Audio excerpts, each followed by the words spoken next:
বেঁচে থাকার জন্য কাজ আমাদের করতেই হয়। কিন্তু দেখা যায় কখনো কখনো প্রচণ্ড কাজের চাপ আমাদের ক্ষেত্রে বোঝা হয়ে দাঁড়ায়।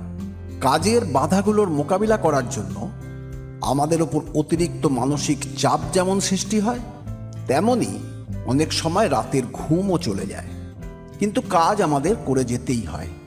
এই কাজের চাপ নিয়েই আজকের গল্প। আমাদের আজকের গল্প শুরু হচ্ছে একজন রাজাকে নিয়ে।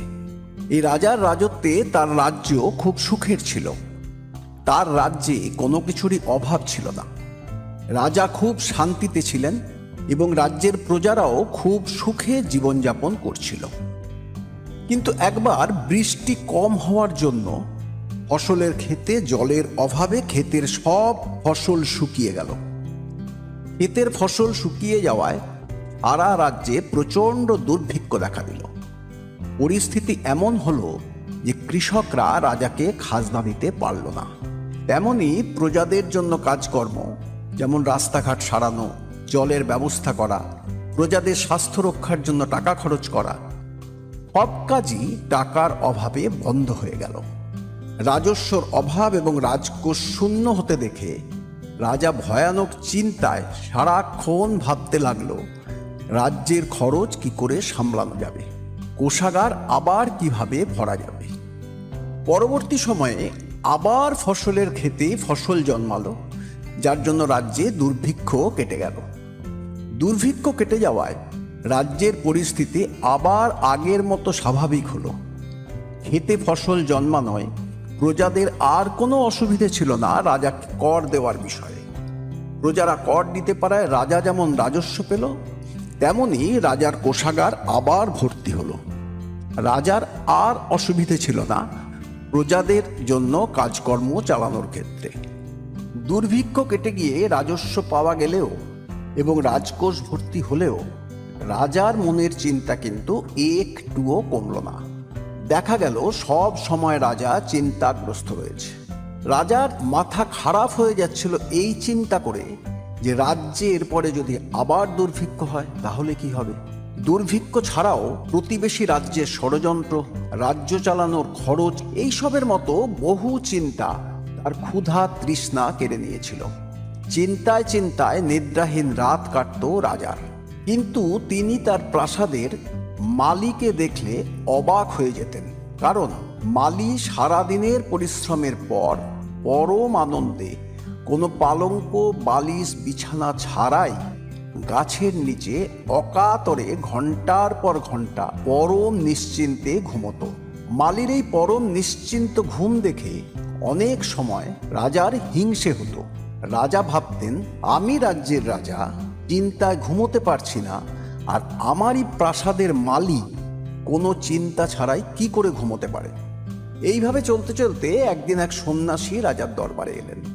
সন্ন্যাসীর কাছে রাজা তার সমস্ত সমস্যার কথা বললেন এবং কিভাবে সমস্যা দূর করা যায় সে বিষয়ে পরামর্শ চাইলেন। সন্ন্যাসী রাজার সমস্যা খুব ভালোভাবে শুনলেন।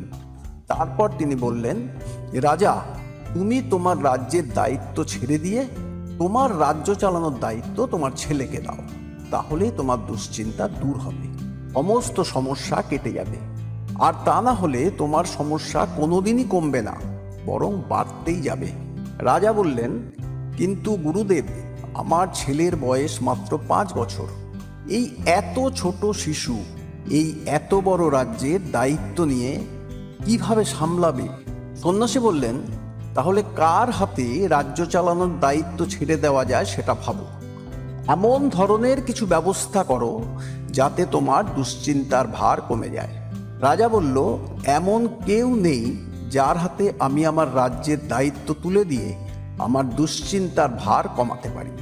সন্ন্যাসী তখন বললেন, যদি বিশ্বাস করো তাহলে তুমি আমাকে এই রাজ্য এবং রাজত্বের দায়িত্ব দাও। রাজার কাছে আর কোনো পথ না থাকায় রাজা সন্ন্যাসীর প্রস্তাব অনুযায়ী রাজ্য এবং রাজত্বর দায়িত্ব সন্ন্যাসীর হাতে তুলে দিতে রাজি হয়ে গেলেন। এরপর সন্ন্যাসী রাজাকে জিজ্ঞেস করলেন, এখন তুমি কি করবে? রাজা বললেন, ভাবছি কিছু ব্যবসা করব। সন্ন্যাসী আবার রাজাকে জিজ্ঞাসা করলেন, কিন্তু তুমি ব্যবসার জন্য টাকা পাবে কি করে? কারণ এখন এই রাজত্ব আমার, ধন সম্পদও আমার অধিকারে আছে। আমি টাকা না দিলে তুমি টাকা জোগাড় করবে কি করে? রাজা তখন বললেন, তাহলে চাকরি করব। এরপরে সন্ন্যাসী বললেন, চাকরি যদি করতেই হয় তবে অন্য কোথাও গিয়ে চাকরি করার দরকার নেই, তুমি এই রাজপ্রাসাদেই চাকরি করো। তোমার মতো অভিজ্ঞ লোক পেলে আমার পক্ষে রাজত্ব চালানো খুব সুবিধার হবে। তাছাড়াও আমি তো সন্ন্যাসী, আমি রাজপ্রাসাদে থাকতে পারবো না, আমি আমার কুঁড়ে ঘরেই থাকব। আমার মতো সন্ন্যাসীর পক্ষে রাজপ্রাসাদের দেখভাল করা অসম্ভব। আমার কাজ উপদেশ দেওয়া এবং সন্ন্যাস ধর্ম পালন করা। আমার কাজ করতে গেলে রাজ্যের যত্ন নেওয়া খুব কঠিন হয়ে পড়বে। সন্ন্যাসীর উপদেশ মতো রাজা রাজপ্রাসাদে চাকরি করতে রাজি হয়ে যাওয়ায় সাধু তার কুঁড়ে ঘরে গিয়ে বসবাস করতে লাগলেন। কয়েকদিন পরে সন্ন্যাসী রাজমহলে এসে রাজার সাথে দেখা করলেন। সন্ন্যাসী রাজাকে জিজ্ঞাসা করলেন, বলো, তোমার চিন্তা কি কমেছে? এখন কেমন আছো? তোমার কি খিদে পাচ্ছে? এখন খাওয়া দাওয়া করছো?